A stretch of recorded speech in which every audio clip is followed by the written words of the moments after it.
پاکستان سمیت دنیا بھر میں کشمیری آج یوم حق خود ارادیت منا رہے ہیں۔ بھارتی مظالم کے خلاف آواز بلند۔ بین الاقوامی سطح پر یوم حق خود ارادیت منانے کا مقصد عالمی برادری کو یاد دلانا ہے کہ بھارتی غاصبیت کی وجہ سے کشمیری عوام کو آج تک اقوام متحدہ کی قراردادوں کے مطابق اپنے مستقبل کا فیصلہ کرنے کا حق نہیں دیا جا سکا۔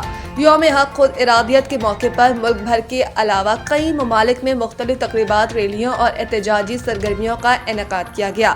آزادی چوک پر رات گئے مشعل بردار ریلی نکالی گئی جس میں بھارتی مظالم کے خلاف شدید احتجاج کیا گیا۔ شرکاء نے کشمیری عوام سے اظہار یکجہتی کیا اور مقبوضہ کشمیر میں انسانی حقوق کی خلاف ورزیوں کی مذمت کی۔ یاد ہے کہ 5 جنوری 1939 کو اقوام متحدہ کی سلامتی کونسل نے ایک تاریخی قرارداد منظور کی تھی جس کے تحت کشمیری عوام کو اپنے مستقبل کا فیصلہ خود کرنے کا حق دیا گیا تھا۔ ہر سال اس دن کو منانے کا مقصد عالمی برادری کو یہ باور کروانا ہے کہ وہ مسئلہ کشمیر پر اپنی ذمہ داریوں سے چشم پوشی نہیں کر سکتی۔